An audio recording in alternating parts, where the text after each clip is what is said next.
ക്രിസ്തുവിൽ പ്രിയ സഹോദരങ്ങൾക്ക് എൻ്റെ സ്നേഹ വന്ദനത്തെ അറിയിക്കുന്നു. അല്പസമയ വചന ധ്യാനത്തിനായി യൂദ എഴുതിയ ലേഖനം 5-ാം വാക്യത്തിലേക്ക് നമ്മുടെ ശ്രദ്ധയെ തിരിക്കാം.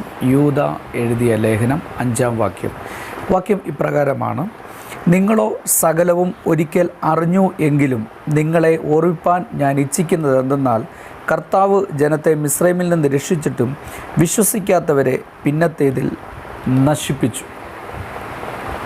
അപ്പോസ്തലനായ യൂദ പൊതുവിൽ ഉള്ള രക്ഷയെക്കുറിച്ചായിരുന്നു ഒരു ലേഖനം എഴുതാൻ ആഗ്രഹിച്ചത്. എന്നാൽ പരിശുദ്ധാത്മാവ് അദ്ദേഹത്തെ വിശുദ്ധന്മാരുടെ പക്കൽ ഒരിക്കൽ ഭരമേൽപ്പിച്ചിരിക്കുന്ന വിശ്വാസത്തിന് വേണ്ടി പോരാടേണ്ടതിന്, അവരെ പ്രബോധിപ്പിക്കേണ്ടതിനുമായി ഒരു ലേഖനം എഴുതുവാൻ ഉത്സാഹിപ്പിക്കുകയും മിസ്രൈമിൽ നിന്നും ഇസ്രായേൽ മക്കൾ പുറപ്പെട്ടു വരുന്ന ആ പശ്ചാത്തലത്തെ ആസ്പദമാക്കി അദ്ദേഹം തൻ്റെ വിശ്വാസത്തിന് വേണ്ടിയുള്ള പോരാട്ടം എന്ന ആശയത്തെ വിശദീകരിക്കുന്ന ഭാഗമാണ് നാം വായിച്ചത്. മിസ്രൈമിൽ നിന്നും ജനത്തെ രക്ഷിച്ചു, എന്നാൽ വിശ്വസിക്കാത്തവരെ പിന്നത്തേതിൽ നശിപ്പിച്ചു കളഞ്ഞു. മിസ്രൈമിൽ നിന്നും ഇസ്രായേൽ മക്കൾ വിടുവിക്കപ്പെടുന്നത് അബ്രഹാമിനോടും ഇസ്ഹാക്കിനോടും യാക്കോബിനോടും ദൈവം ചെയ്ത ഉടമ്പടിയുടെ ഫലമായിട്ടാണ്. അവരുടെ നിലവിളി കേട്ടു, അവരുടെ കണ്ണുനീര് കണ്ടിട്ട് യഹോവയായ ദൈവം മിസ്രൈമിൽ ഇറങ്ങി മോശ മുഖാന്തരം ഇസ്രായേൽ മക്കളെ വിടുവിച്ചു. എന്നാൽ തങ്ങളെ വിടുവിച്ച യഹോവയെ സേവിക്കണമെന്നും വിശ്വസിക്കണമെന്നും ആശ്രയിക്കണമെന്നും ദൈവം ആഗ്രഹിച്ചു. അതിനുവേണ്ടി പല തവണ മോശ മുഖാന്തരം അവരോട് സംസാരിച്ചു. എങ്കിലും ജനം ദൈവത്തെ അവിശ്വസിക്കുകയും സംശയിക്കുകയും ചെയ്തത് കാരണം മരുഭൂമിയിൽ അവരെ കൈവിട്ട് കളഞ്ഞു. ഈ പശ്ചാത്തലത്തിൽ നിന്നുകൊണ്ട് പരിശുദ്ധാത്മാവ് നമ്മളോട് പറയുന്ന ഒരു സന്ദേശം ഇതാണ്: നമ്മുടെ പക്കൽ ഏൽപ്പിക്കപ്പെട്ടിരിക്കുന്ന വിശ്വാസം അത് നിലനിർത്തേണ്ടതിനും അതിനെ വർദ്ധിപ്പിക്കുകയും അത് മുഖാന്തരം ക്രിസ്തീയ ജീവിതം ഫലപ്രദമാക്കി മുൻപോട്ട് നയിക്കുകയും ചെയ്യേണ്ടത് അനിവാര്യമാണ്. എന്തുകൊണ്ടാണ് വിശ്വാസത്തെ ഇത്രമാത്രം കാത്തു പരിപാലിക്കണമെന്ന് ഈ തിരുവചനം നമ്മളെ പഠിപ്പിക്കാൻ കാരണമെന്താണ്? ഇന്ന് നമ്മൾ ചിന്തിക്കുന്ന വിഷയം ഇതാണ്. എന്തുകൊണ്ടാണ് നമ്മുടെ വിശ്വാസം തകരാതെ നാം സൂക്ഷിക്കേണ്ടതിൻ്റെ ഉത്തരവാദിത്വം എന്താണ്? അതിനു മുമ്പ് നമുക്ക് ഈ വിശ്വാസം എങ്ങനെ ലഭിച്ചു എന്ന് നാം ചിന്തിക്കേണ്ടിയിരിക്കുന്നു. റോമാലേഖനം 12-ാം അധ്യായം 1-2 വാക്യങ്ങൾക്കകത്ത് ഇപ്രകാരമാണ് രേഖപ്പെടുത്തിയിരിക്കുന്ന അപ്പോസ്തലനായ പൗലോസ്: ദൈവം അവനവന് തൻ്റെ വിശ്വാസത്തിന് അളവ് പങ്കിട്ടതുപോലെ എന്നവിടെ രേഖപ്പെടുത്തിയിരിക്കുന്നത് കാണുവാൻ സാധിക്കും. ദൈവത്തിൻ്റെ വിശ്വാസം നമ്മുടെ അകത്ത് പകർന്നു തന്നിട്ടാണ് നാം രക്ഷയിലേക്ക് നയിക്കപ്പെട്ടത്. റോമാലേഖനം 1-ാം അധ്യായം 16-17 ആ വാക്യങ്ങളിലേക്ക് നമ്മുടെ ശ്രദ്ധ തിരിച്ചാൽ നാം വിശ്വാസത്തിൽ നിന്നും വിശ്വാസത്തിലേക്കൊരു വളർച്ചയുണ്ട് എന്ന് നമുക്കവിടെ കാണുവാൻ സാധിക്കും. എഫേസ്യ ലേഖനം 2-ാം അധ്യായത്തിലേക്ക് നമ്മുടെ രക്ഷയെക്കുറിച്ച് അപ്പോസ്തലനായ പൗലോസ് പറയുമ്പോൾ അവിടെ ഇങ്ങനെ പറയുന്നുണ്ട്: കൃപയാലല്ലോ നിങ്ങൾ വിശ്വാസം മൂലം രക്ഷിക്കപ്പെട്ടിരിക്കുന്നത്, എങ്കിലും അതിന് നിങ്ങൾ കാരണമല്ല. ഏതിനാണ്? ആ വിശ്വാസത്തിന് നിങ്ങൾ കാരണമല്ല. കാരണം നിങ്ങളുടെ അകത്തേക്ക് ഈ യേശുവിനെ വിശ്വസിച്ചാൽ ഒരു വിടുതലുണ്ടെന്നും യേശുവിൽ ഫോക്കസ് ചെയ്യേണ്ടതിനായി നമ്മളെ ഉത്സാഹിപ്പിച്ചത് ദൈവം നമ്മുടെ ഉള്ളിൽ പകർന്നു തന്ന വിശ്വാസത്തിൽ നിന്നാണ് നാം രക്ഷയിലേക്ക് നയിക്കപ്പെട്ടത്. ചില വേദഭാഗങ്ങളൂടെ നിങ്ങളെ ഒന്ന് പരിചയപ്പെടുത്തുവാൻ ആഗ്രഹിക്കുകയാണ്. യോഹന്നാൻ്റെ സുവിശേഷത്തിൽ യേശു കർത്താവ് പറയുന്നൊരു കാര്യമുണ്ട്: പിതാവ് ആകർഷിച്ചിട്ടല്ലാതെ എൻ്റെ അരികിൽ ആർക്കും വരുവാൻ സാധിക്കത്തില്ല. അങ്ങനെയെങ്കിൽ നാം യേശുവേ എന്ന് വിളിച്ച് ഏതെങ്കിലും ഒരു മീറ്റിങ്ങിൽ അല്ലെങ്കിൽ ഒരു പ്രാർത്ഥന ഇടങ്ങളിൽ, നിങ്ങളുടെ പ്രയർ റൂമിനകത്ത് അല്ലെങ്കിൽ എവിടെങ്കിലും വെച്ച് നാം രക്ഷയിലേക്ക് നയിക്കപ്പെടുമ്പോൾ, രക്ഷയുടെ അനുഭവത്തിലേക്ക് വരുമ്പോൾ യേശുവേ എന്ന് വിളിക്കാൻ കാരണം തന്നെ പിതാവിൻ്റെ ആകർഷണം നമ്മുടെ മേൽ വന്നതുകൊണ്ടാണ്. ഞാനിങ്ങനെ ആ വാക്യത്തെ ഒന്ന് എക്സ്പ്ലെയിൻ ചെയ്യാൻ ആഗ്രഹിക്കുകയാണ്. നമ്മുടെയൊക്കെ നാട്ടിൻപുറങ്ങളിൽ ആടിനെ വലിച്ചുകൊണ്ട് അതിൻ്റെ ഉടയവൻ വരുന്നത് പോലെ, ആടിനെ വളർത്തുന്നവർക്ക് നന്നായിട്ടറിയാം, ഒരു ആടിനെ ഇങ്ങോട്ട് പിടിച്ചാൽ അതിൻ്റെ ഇഷ്ടത്തിന് സഞ്ചരിക്കാൻ ആഗ്രഹിക്കുന്നതാണ് ആടുകളെന്ന് പറയുന്നത്. ഇതുപോലെ തന്നെയാണ് നമുക്കൊരിക്കലും രക്ഷയിലേക്ക് വരുവാൻ ആഗ്രഹമുണ്ടായിരുന്നില്ല, എന്നാൽ പിതാവിൻ്റെ ഒരു ആകർഷണം നമ്മുടെ അകത്ത് വന്നു. കൊരിന്ത്യർ ലേഖനം 1 കൊരിന്ത്യറിനകത്ത് കൃപാവരങ്ങളെക്കുറിച്ച് അപ്പോസ്തലനായ പൗലോസ് പറയുന്നൊരു കാര്യമുണ്ട്. പരിശുദ്ധാത്മാവിലല്ലാതെ യേശുവിനെ കർത്താവെന്ന് വാഗൊണ്ട് ഒരുവൻ ഏറ്റുപറയുവാൻ സാധിക്കത്തില്ല. അങ്ങനെയെങ്കിൽ രക്ഷ ഒരുവനിൽ നടക്കുന്നത് പിതാവിൻ്റെ ആകർഷണവും പരിശുദ്ധാത്മാവിൻ്റെ പ്രവർത്തനവും യേശുവിനേലേക്ക് നമ്മളെ നയിക്കുകയാണ്. ഞാൻ ആവർത്തിക്കാം, ഒരുവൻ രക്ഷിക്കപ്പെടുന്നത് അവൻ്റെ സ്വന്തം ഇഷ്ടപ്രകാരമല്ല. ഒരു പക്ഷെങ്കിൽ നിങ്ങളൊരു മീറ്റിംഗ് സ്ഥലത്ത് വെച്ച് നിങ്ങൾ കരമുയർത്തിയപ്പോൾ ആയിരിക്കാം രക്ഷിക്കപ്പെട്ടത്. പക്ഷേ അവിടെ നടന്നത് പിതാവും പുത്രനും പരിശുദ്ധാത്മാവും കൂടെ ഒരുമിച്ച് നിന്നാണ് നിങ്ങളെ ആ രക്ഷയിലേക്ക് കൊണ്ടുവന്നത്. പിതാവ് ആകർഷിക്കുന്നു, പരിശുദ്ധാത്മാവ് ഉള്ളിൽ പറയുന്നു, യേശു ആണ് നിൻ്റെ രക്ഷകനെന്ന് നീ പറ എന്ന് വാഗൊണ്ട് ഏറ്റുപറയിപ്പിക്കുന്നു. ഈ പ്രോസസ്സിങ് നടന്നിട്ടാണ് രക്ഷയിലേക്ക് ഒരു മനുഷ്യൻ വരുന്നത്. ഒരിക്കൽ അപ്പോസ്തലനായ പൗലോസ് ഒരു സ്ഥലത്ത് പ്രസംഗിക്കുമ്പോൾ അവിടെ ഒരു പെൺകുട്ടിയുടെ ഹൃദയം തുറന്നു. ലുദിയ എന്ന് പറയുന്ന പെൺകുട്ടിയുടെ ഹൃദയം തുറന്നു വചനം കേൾക്കേണ്ടതിനായി. പ്രിയ സഹോദരങ്ങളെ, നാം രക്ഷയിലേക്ക് വരുമ്പോൾ തന്നെ പിതാവിൻ്റെയും പുത്രൻ്റെയും പരിശുദ്ധാത്മാവിൻ്റെയും ഒരു വലിയ പ്രവർത്തനം നമ്മുടെ ഉള്ളിൽ നടക്കുന്നുണ്ട്. അവരാണ് നമ്മുടെ അകത്ത് വിശ്വസിക്കുവാൻ തക്കവണ്ണം അവരുടെ വിശ്വാസം, ദൈവത്തിൻ്റെ വിശ്വാസം നമ്മുടെ അകത്തേക്ക് അവർ പകർന്നു തന്നു. ഈ വാക്യങ്ങളെല്ലാം ചേർത്ത് വെച്ച് പഠിക്കുമ്പോൾ ആദ്യമായി നമ്മുടെ അകത്ത് വിശ്വാസം എന്ന ഒരു കാര്യം ദൈവം നമ്മുടെ അകത്ത് തന്നതിന് ശേഷമാണ് നാം യേശുവിനെ രക്ഷകനായി സ്വീകരിക്കുന്നത് പോലും. ബൈബിൾ മുഴുവൻ വായിച്ചിട്ടല്ല പ്രിയമുള്ളവരെ ഒരാൾ രക്ഷിക്കപ്പെടുന്നത്. യേശുവിനെ മുഴുവൻ അറിഞ്ഞിട്ടല്ല, പരിശുദ്ധാത്മാവിൻ്റെ പ്രവർത്തനമോ പിതാവിനെയോ മുഴുവൻ അറിഞ്ഞിട്ടല്ല. എവിടെങ്കിലും ആവശ്യമായി ഒരറിവ് അവന് ലഭിച്ചു, അവനങ്ങ് വിശ്വസിക്കുവാണ്. അവൻ്റെ അകത്തേക്ക് ഒരു വലിയ വിശ്വാസം വന്നു. ആ വിശ്വാസം നമ്മുടേതല്ല, അത് ദൈവത്തിൻ്റെതാണ്. എന്നാൽ ആ ലഭിച്ച വിശ്വാസത്തിൽ നിന്നും ഒരു വളർച്ച നമുക്കുണ്ട്. അതാ ഞാൻ പറയാൻ ആഗ്രഹിക്കുന്നത്. നമ്മുടെ ഉള്ളിൽ പകർന്ന വിശ്വാസത്തിൽ നിന്നും ഒരു വലിയ വളർച്ച നമുക്ക് അനിവാര്യമാണ്.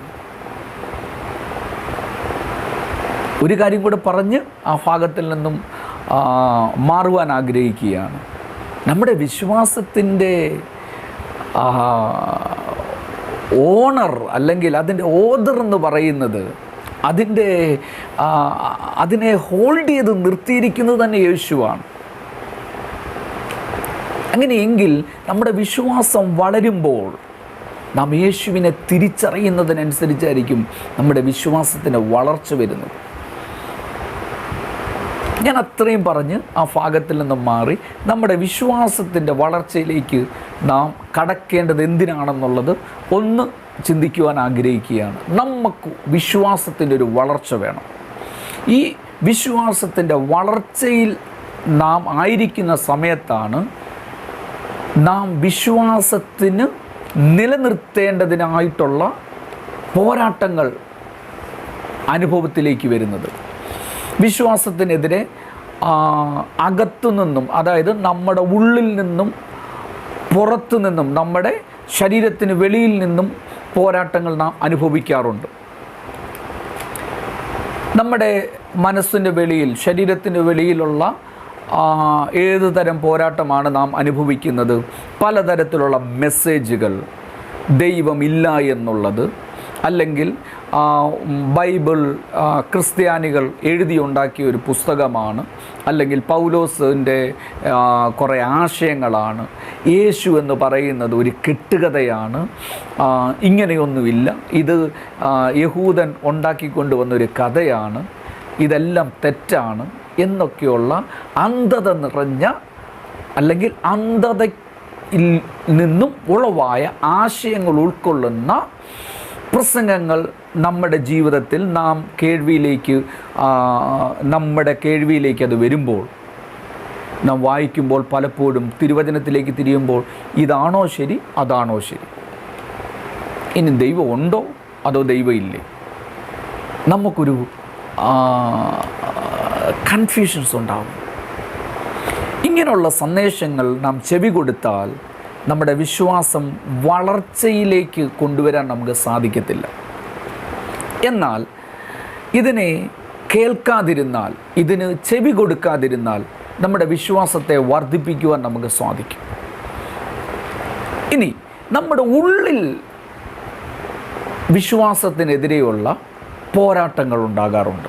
നമ്മുടെ ഹൃദയത്തിനകത്ത്, നമ്മുടെ ചിന്തകൾക്കകത്ത്. ആ ആശയത്തിലേക്കാണ് നാം ഇന്ന് ശ്രദ്ധ കേന്ദ്രീകരിക്കാൻ ആഗ്രഹിക്കുന്നത്. ആ ആശയം ഒന്ന് വിപുലീകരിക്കാൻ വേണ്ടി 2 കൊരിന്ത്യർ 10-ാം അധ്യായം 5-ാം വാക്യത്തിലേക്ക് നമ്മുടെ ശ്രദ്ധ തിരിക്കാം. 2 കൊരിന്ത്യർ 10-ാം അധ്യായം 5-ാം വാക്യത്തിലേക്ക്. വാക്യം ഇപ്രകാരമാണ്: അവയാൽ ഞങ്ങൾ, 4 മുതൽ നമുക്ക് വായിക്കാം. 2 കൊരിന്ത്യർ 10:4 മുതൽ. ഞങ്ങളുടെ പോരിൻ്റെ ആയുധങ്ങളോ ജഡീകങ്ങളല്ല, കോട്ടകളെ ഇടിപ്പാൻ ദൈവസന്നിധിയിൽ ശക്തിയുള്ളവ തന്നെ. അവയാൽ ഞങ്ങൾ സങ്കല്പങ്ങളും ദൈവത്തിൻ്റെ പരിജ്ഞാനത്തിന് വിരോധമായി പൊങ്ങുന്ന എല്ലാ ഉയർച്ചയും ഇടിച്ചു കളഞ്ഞ് ഏത് വിചാരത്തെയും ക്രിസ്തുവിനോടുള്ള അനുസരണത്തിനായി പിടിച്ചടക്കി. ഞങ്ങളുടെ അനുസരണം തികഞ്ഞു വരുമ്പോൾ എല്ലാ അനുസരണക്കേടിനും പ്രതികാരം ചെയ്യുവാൻ ഒരുങ്ങിയിരിക്കുന്നു. അപ്പോസ്തലനായ പൗലോസ് പറയുകയാണ്, ഞങ്ങൾ ജഡത്തിലാണ് സഞ്ചരിക്കുന്നത്, ഞങ്ങൾ ശരീരത്തിലാണ് സഞ്ചരിക്കുന്നത്. എന്നാൽ ഞങ്ങളുടെ പോരിൻ്റെ ആയുധങ്ങൾ വാളോ AK-47 അല്ലെങ്കിൽ അതുപോലുള്ള മാരക ആയുധങ്ങളോ ഒന്നുമല്ല. കോട്ടകളെ ഇടിപ്പാൻ ദൈവസന്നിധിയിൽ ശക്തിയുള്ളവ തന്നെ. അവയാൽ ഞങ്ങൾ സങ്കല്പങ്ങൾ, ക്രിസ്തുവിൻ്റെ പരിജ്ഞാനത്തിന് വിരോധമായി പൊങ്ങുന്ന ഉയർച്ച, ഏത് ഇവയെല്ലാം സങ്കല്പങ്ങൾ എന്ന ഒറ്റ ഹെഡിങ്ങിൽ നിർത്തി വിവരിക്കുവാൻ ഞാൻ ആഗ്രഹിക്കുകയാണ്. പ്രിയരെ, നമ്മുടെ വിശ്വാസത്തിനെതിരെ നിൽക്കുന്നത് പൈശാചികനല്ല, അല്ലെങ്കിൽ ആഭിചാര ശക്തിയല്ല, ഏതെങ്കിലും മന്ത്രവാദങ്ങളല്ല നിൽക്കുന്നത്. നമ്മുടെ ഹൃദയത്തിനകത്ത്, നമ്മുടെ ചിന്തകൾക്കകത്ത് ഉള്ള സങ്കല്പങ്ങളാണ്. യിരെമ്യാവിൻ്റെ പ്രവചനം 1-ാം അധ്യായം,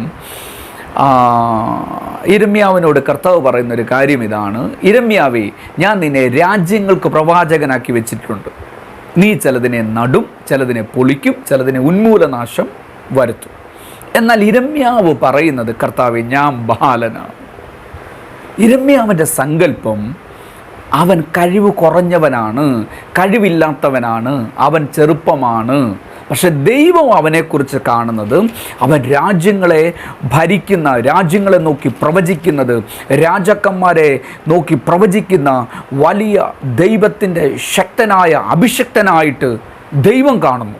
എന്നാൽ യിരെമ്യാവിനെക്കുറിച്ച് കാണുന്നത്, ഞാൻ കൊച്ചാണ്, എന്നെക്കൊണ്ട് കഴിവില്ല. നിങ്ങൾക്ക് മനസ്സിലാകുന്നുണ്ടോ?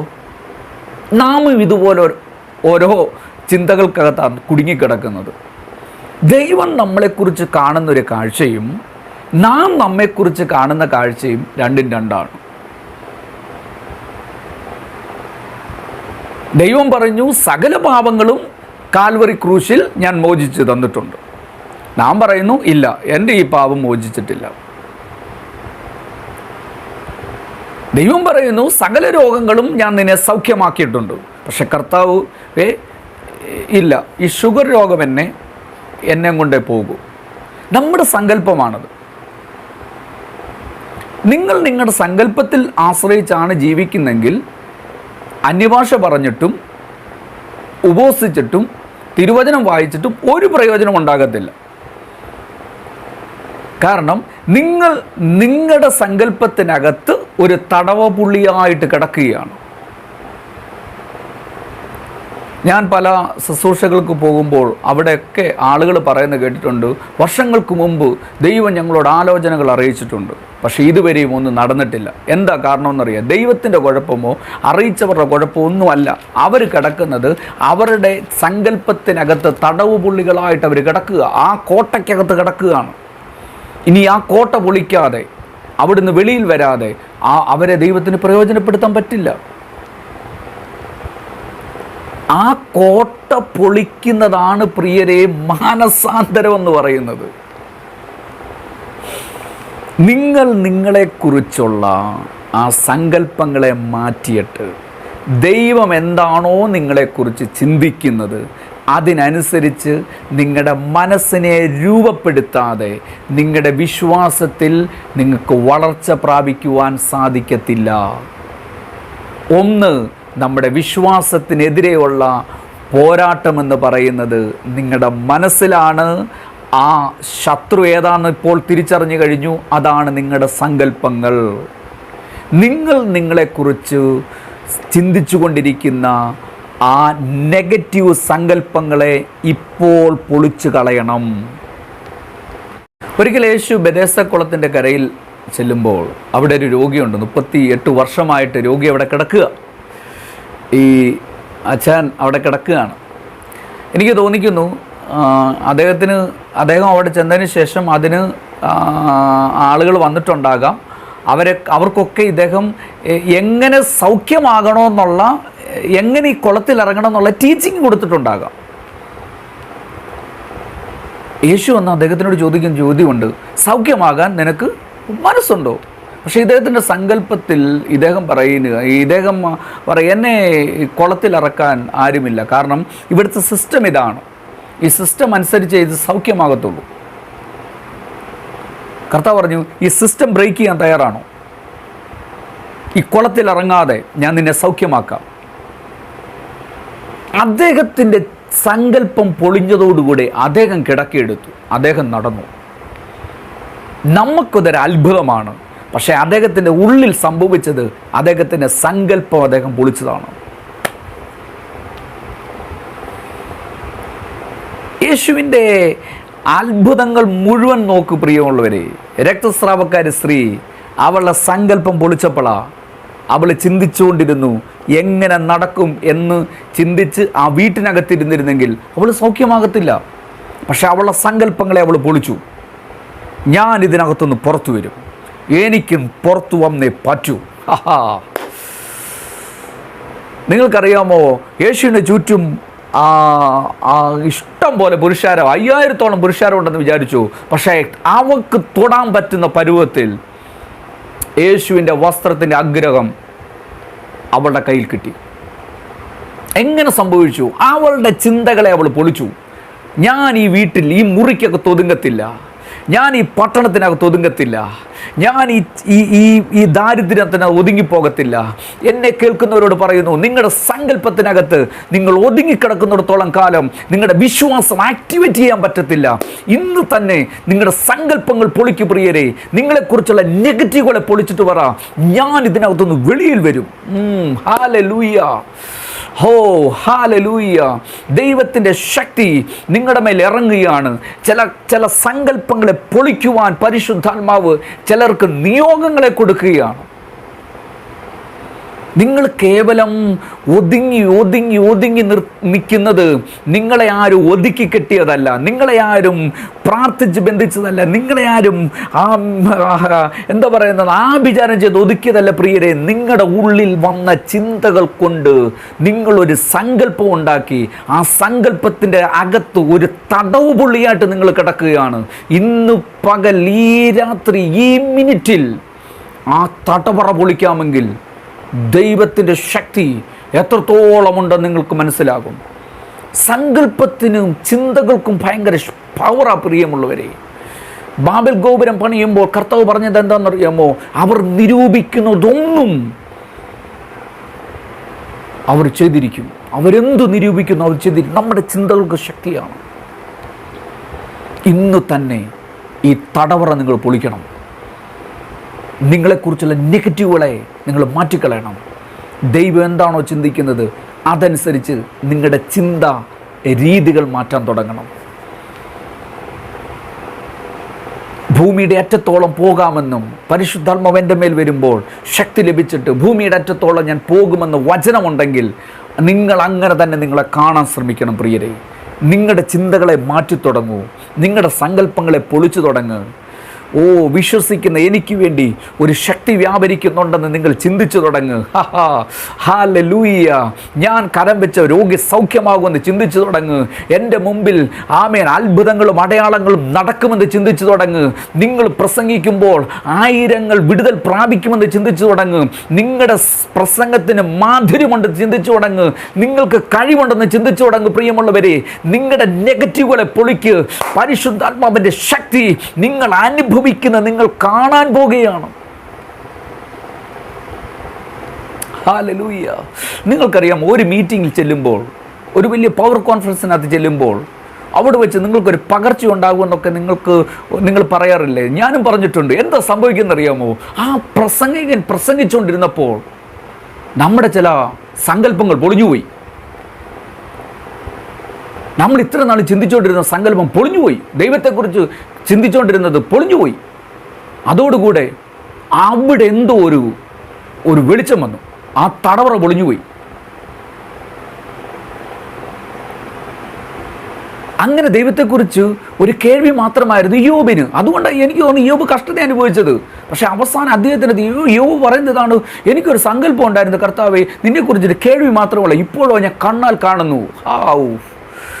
ദൈവത്തെക്കുറിച്ച് ശക്തമായിട്ട് അദ്ദേഹത്തിന് അറിയാമായിരുന്നു. അദ്ദേഹം ആ കഷ്ടത അനുഭവിക്കുന്നില്ലായിരുന്നു.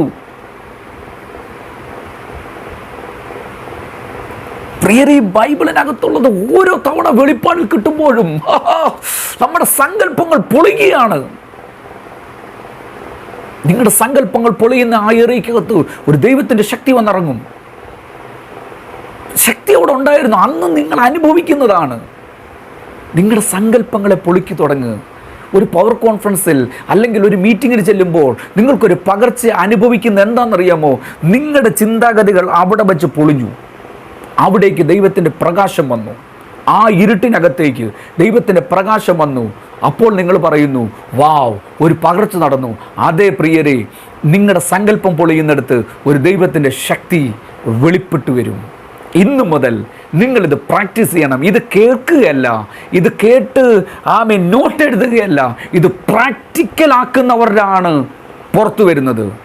നിങ്ങളുടെ വിശ്വാസത്തിന് എതിരെ പുറത്തു നിന്നുള്ള ശക്തിയേക്കാൾ വലുത് നിങ്ങളുടെ അകത്ത് വ്യാപരിക്കുന്ന സങ്കല്പങ്ങളാണ്.